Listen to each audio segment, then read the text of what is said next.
নমস্কার বন্ধুরা, আশা করি আপনারা সকলে খুব ভালো আছেন, সুস্থ আছেন। ঘরে যদি মাছ মাংস না থাকে তাহলে এইভাবে করে আলু সবজি বানিয়ে ফেলতে পারেন।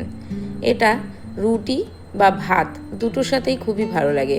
এটা মাংসের স্বাদকেও হার মানায়। একবার বানিয়ে দেখতে পারেন, ভীষণ ভালো লাগে। আর এটা বানানোও হয়ে যায় অনেক তাড়াতাড়ি, আর খুব বেশি কোনো কিছুর দরকার পড়ে না। ঘরে থাকা উপকরণগুলো দিয়েই তৈরি হয়ে যাবে। কিন্তু এটা খেতে ভীষণ ভালো লাগবে। তো সেই জন্য আমি এখানে দুটো পরিমাণ আলু নিয়ে নিয়েছি। এখানে আমি আমার পরিমাণ অনুযায়ী নিয়ে নিয়েছি। আপনাদের যতটুকু দরকার পড়বে আপনাদের ঘরের সদস্য সংখ্যা অনুসারে আপনারা সেইভাবেই আলুটাকে নিয়ে নেবেন। তো আমি এখানে 3 জনের জন্য যে পরিমাণ সবজির দরকার, তো সেই হিসাব করে আমি দুটো পরিমাণ আলু নিয়ে নিয়েছি। তো এবার আলুটাকে খোসা ছাড়িয়ে নিলাম, নিয়ে এইভাবে করে একটু ছোট ছোট টুকরো করে কেটে নেব। তো দেখুন, এইভাবে করে খুব বেশি সমান সমান করার দরকার নেই, ছোট ছোট টুকরো হলেই হবে। দুটো আলুই আমি ছোট ছোট টুকরো করে কেটে নিচ্ছি। ছোট ছোট করে টুকরো করে কেটে নিয়ে খুব ভালো করে জল দিয়ে ধুয়ে নেব, কারণ আলুর গায়ে কিন্তু অনেক নোংরা থাকে।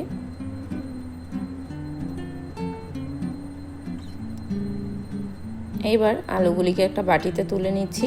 তুলে নিয়ে খুব ভালো করে জল দিয়ে 2-3 বার করে ধুয়ে নেব।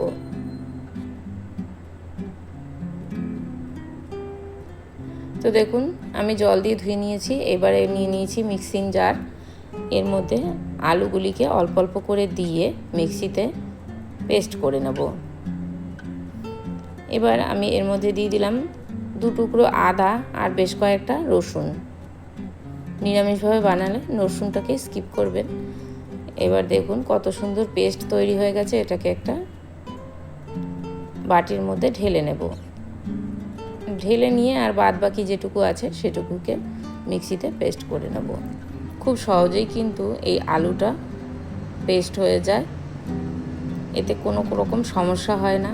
এবার কড়াইতে আমি 4 চামচের মতন বেসন নিয়ে নিয়েছি। নিয়ে এটাকে একটু নেড়ে নেব। বেসনটা ভাজার গন্ধ, একটা সুন্দর গন্ধ বেরোনো পর্যন্ত বেসনটাকে বারবার করে নাড়াচাড়া করে এইভাবে করে ভেজে নেব। বেসনটা কিন্তু অনবরত নাড়তে থাকবেন, না হলে কিন্তু কিছু বেসন পুড়ে যাবে, কিছু বেসন কাঁচাই থেকে যাবে। তো এটাকে কড়াইতে এইভাবে টেলে নেওয়ার কারণ হলো বেসনের কিন্তু একটা কাঁচা কাঁচা গন্ধ আছে, তো সেই গন্ধটা আর থাকবে না।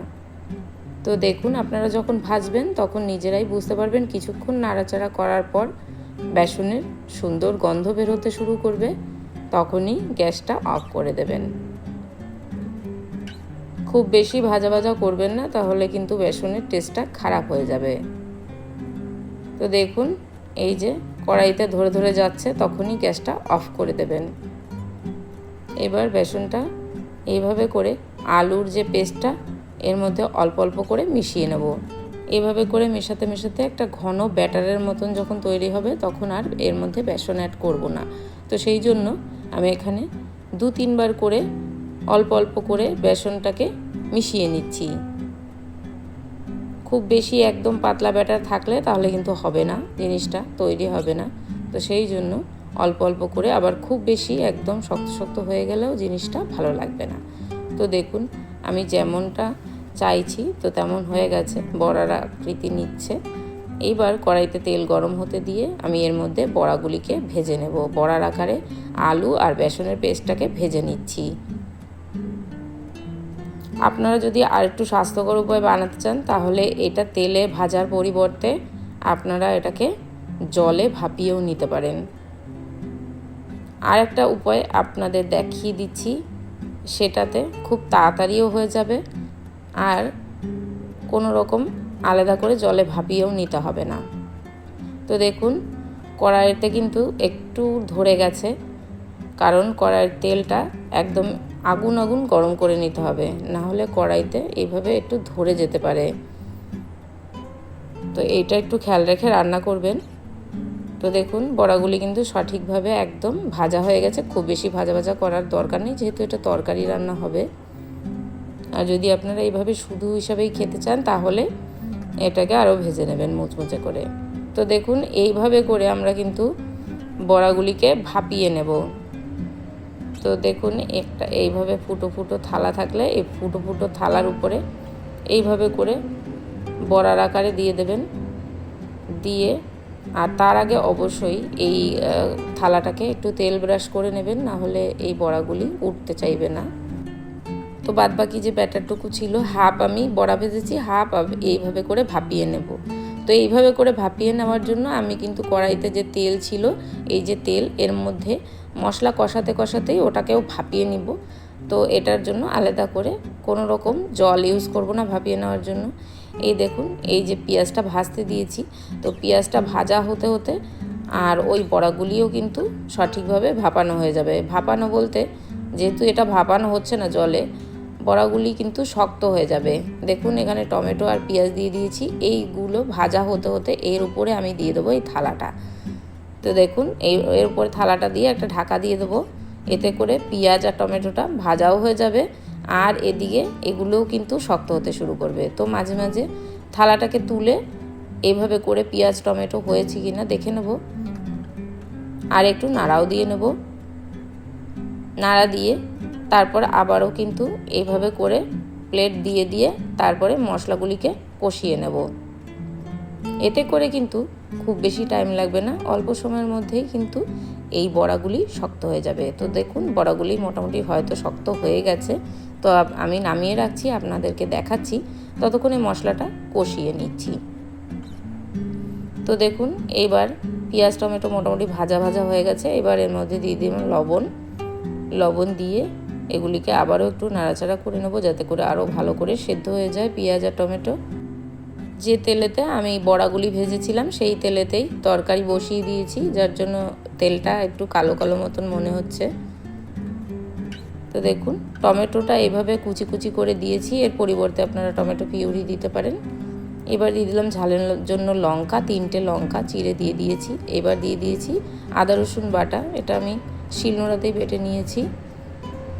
শিলনোড়াতে বাটা আদা রসুন বাটা দিয়ে দিলাম, দিয়ে খুব ভালো করে মিশিয়ে নেব।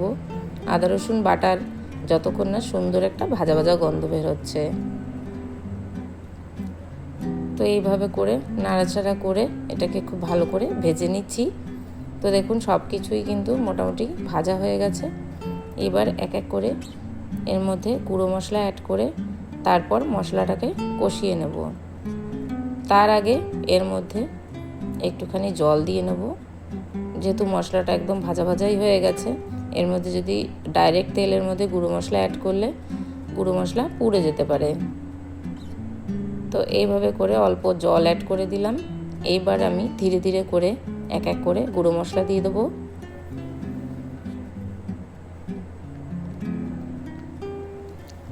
এর মধ্যে দিয়ে দিচ্ছি হলুদ গুঁড়ি, তারপর দিয়ে দিয়েছি জিরা গুঁড়ি, ধনে গুঁড়ি। এবার দিয়ে দিলাম গোলমরিচের গুঁড়ো আর মিট মশলা। মিট মশলা দিলে বেশ ভালো লাগে।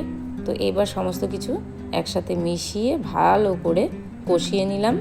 তো দেখুন খুব ভালো করে মশলাটা কষিয়ে নিয়েছি, মশলার গা ছেড়ে তেল বেরিয়ে আসছে। এর মধ্যে কিন্তু আর কোনো রকম জল নেই, মশলা কষানোর জন্য যে জলটুকু দিয়েছিলাম। তো দেখুন একদম খুব ভালো রকমভাবে কষানো হয়ে গেছে। এইবার এই মশলার মধ্যে পরিমাণ মতন যতটুকু তরকারি গ্রেভি হবে ততটুকু পরিমাণ জল দিয়ে দিলাম। দেখুন এদিকে বড়াগুলি হয়েছে কিনা চেক করে নেব, যদি একটু নরম থেকে যায় তাহলে ওই যে জলটা দিয়ে দিলাম গ্রেভির জন্য, জলটা যখন ফুটবে তার উপরেও এই প্লেটটা দিয়ে বড়াগুলিকে ভাপিয়ে নিতে পারেন। তো দেখুন মোটামুটি কিন্তু একদম শক্তই হয়ে গেছে বড়াগুলি, তো সেই জন্য আর দেওয়ার দরকার নেই প্লেটটা। তো দেখতেই পেলেন কত সহজে জিনিসটা বড়াগুলি কিন্তু ভাপানো হয়ে গেল, শক্ত শক্ত হয়ে গেল বিনা তেলে। তো একটু নিচে এইভাবে হলুদ হলুদ দেখা যাচ্ছে, যেহেতু মশলা কষানোর সময় প্লেটটা দিয়ে দিয়ে আমি এখানে বড়াগুলিকে ভাপিয়ে নিয়েছি। তো সেই জন্য এগুলিকে আপনারা ডাইরেক্টও এইভাবে দিয়ে দিতে পারেন, এছাড়া এগুলিকে আবার একটু তেলে শ্যালো ফ্রাই করে তারপর এর মধ্যে দিতে পারেন। আমি এভাবে ডাইরেক্টই দিয়ে দিলাম। আর যেগুলি বড়া তৈরি করে নিয়েছিলাম ভাজা, সেগুলিও এর মধ্যে দিয়ে দিচ্ছি।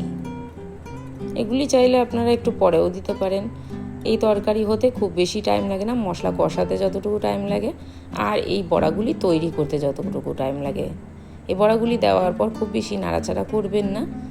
খুব বেশি নাড়াচাড়া করলে কিন্তু এই বড়াগুলি ভেঙে যাওয়ার সম্ভাবনা থাকে, যেগুলি আপনি তেলে ভেজে নিয়েছেন।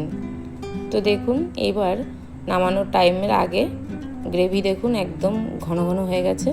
তো এবার আমি এর মধ্যে গরম মশলা অ্যাড করে একটু মিশিয়ে নেব। মিশিয়ে নিয়ে তারপর এর মধ্যে একটা ফোড়ন দিয়ে দিলাম, গোটা জিরে তেলে ফোড়ন দিয়ে দিলাম। এই ফোড়নটা দিয়ে তারপর নামিয়ে নিলেই হয়ে যাবে কিন্তু দারুণ সুস্বাদু আলুর সবজি। এটা আপনারা বানিয়ে দেখতে পারেন, বাচ্চা থেকে বড় সকলেই খুব পছন্দ করবে। ঘরে যদি মাছ মাংস থাকবে না, এইভাবে বানিয়ে নিতে পারেন। তো আজকের মতন ভিডিওটা আমি এখানেই এন্ড করছি। আবার দেখা হচ্ছে নেক্সট ভিডিওতে। ততক্ষণের জন্য আপনারা সবাই ভালো থাকবেন, সুস্থ থাকবেন আর সাবধানে থাকবেন।